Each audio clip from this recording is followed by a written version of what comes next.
La respiración celular. La respiración celular es un proceso por el cual una molécula de glucosa se degrada poco a poco en dióxido de carbono, agua y ATP. Existen cuatro pasos principales, que son la glucólisis, la oxidación del piruvato, el ciclo del ácido nítrico o ciclo de Krebs y la fosforilación oxidativa en el cual se produce la mayor cantidad de ATPs. La fosforilación oxidativa se basa en la transferencia de los electrones de los reducidos NADH, NADPH y FADH obtenidos en la glucólisis.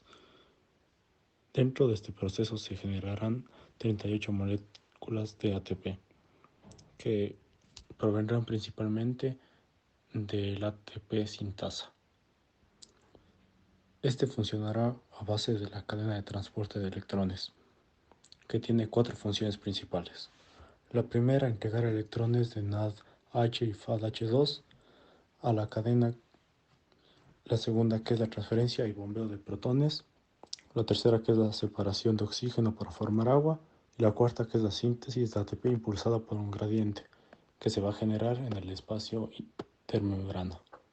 Además, dentro de todos estos pasos, se va a ver incluida la participación de varios complejos, como es el complejo 1, que es el que va a recibir el NADH, el complejo 2, que es el encargado de recibir FADH2, la ubiquinona o coenzima Q, que se va a encargar de entregar los electrones al complejo 3, que va a funcionar también con el citocromo C, y el complejo 4, que principalmente va a bombear protones al espacio intermembrana.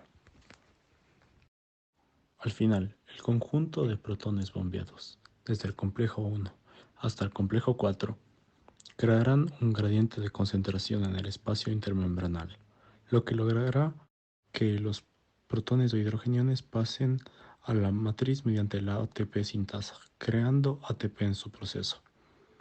Este proceso de entrada se llama quimiosmosis y contribuye con aproximadamente el 80% del ATP obtenido. El ATP sintasa es una molécula muy compleja.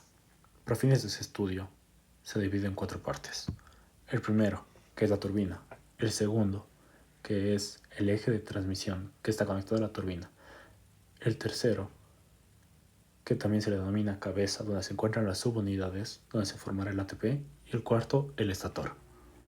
La función principal de todas estas partes será conectar la membrana con la ATP sintasa.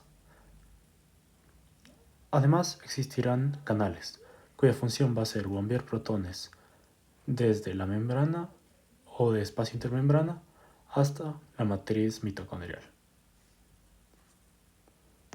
Esto será de gran importancia para mantener el gradiente electroquímico de los protones.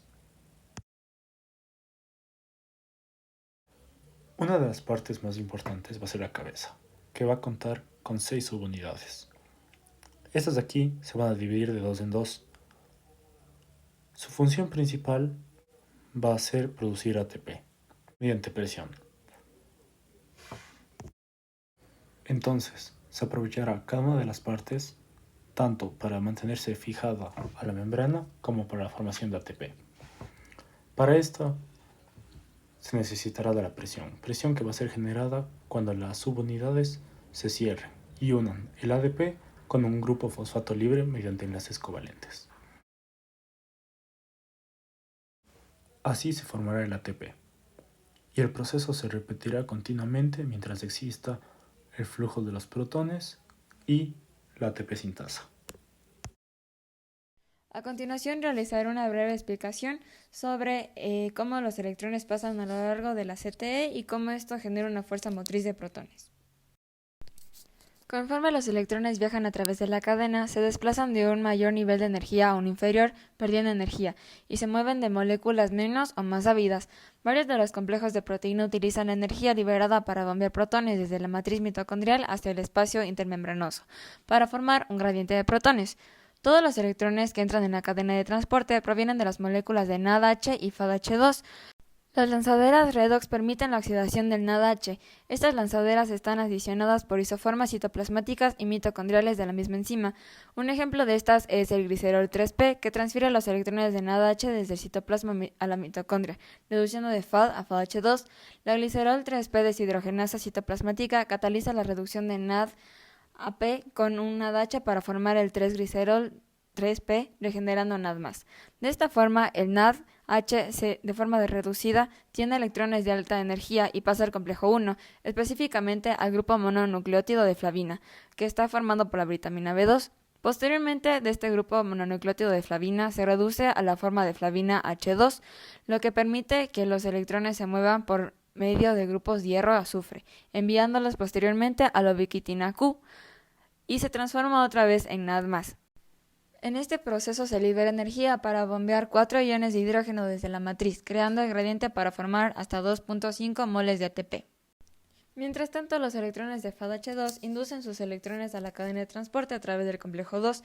Este complejo tiene además una enzima denominada succinato deshidrogenasa que participa en el ciclo de Krebs. Esta reduce en el proceso FAD a FADH2, misma que emite sus 2 electrones a los grupos hierro-azufre para transferirlos como último punto a la ubiquinona Q. Este complejo no bombea protones a través de la membrana y por esta vía se crean aproximadamente 1.5 moles de ATP. El complejo 1 y 2 transfieren sus electrones al móvil de electrones llamado ubiquinona Q o coenzima Q10, la cual acepta 1 a 2 electrones de las 4 principales flavoproteínas mitocondriales.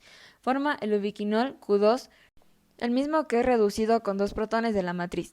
El complejo enzimático conocido también como ubiquinona citocromo C reductasa o QH2 citocromo C reductasa oxida la ubiquinona y reduce citocromo C, el cual canaliza los electrones que recoge desde las flavoproteínas mitocondriales y los transfiere al complejo 3, que tiene 3 estructuras importantes.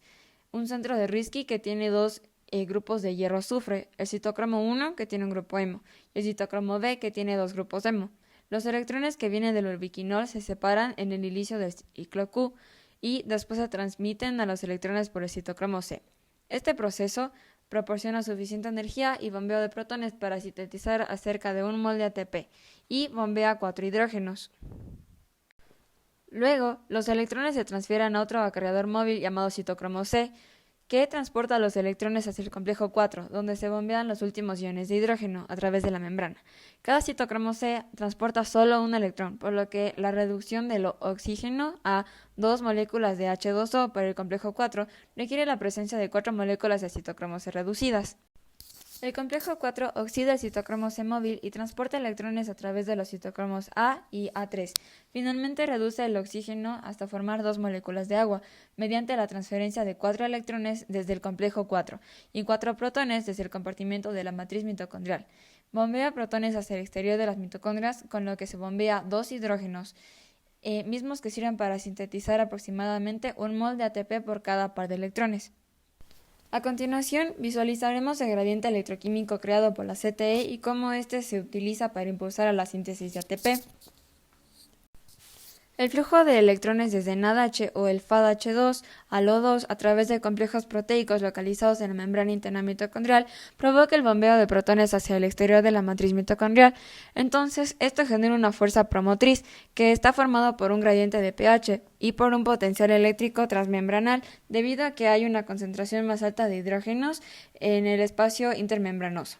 Cuando los protones regresan a la matriz mitocondrial a través del complejo enzimático, se sintetiza ATP. De esta forma, la oxidación y fosforilación están acopladas por un gradiente de protones a través de la membrana interna mitocondrial. Entonces se forma un gradiente de protones, en el que la cadena de transporte genera un gradiente a través de la membrana interna de la mitocondria, donde, como expliquemos anteriormente, existe una concentración más alta de hidrógenos que en la matriz, en donde existe una concentración más baja. Este gradiente es una forma de energía almacenada que, como veremos posteriormente, se puede utilizar para generar ATP. En la membrana interna de la mitocondria, los iones de hidrógeno con un canal disponible se pasan por una proteína transmembranal conocida como ATP sintetasa. Esta se activa con el flujo de iones de hidrógeno que se desplazan por su gradiente electroquímico.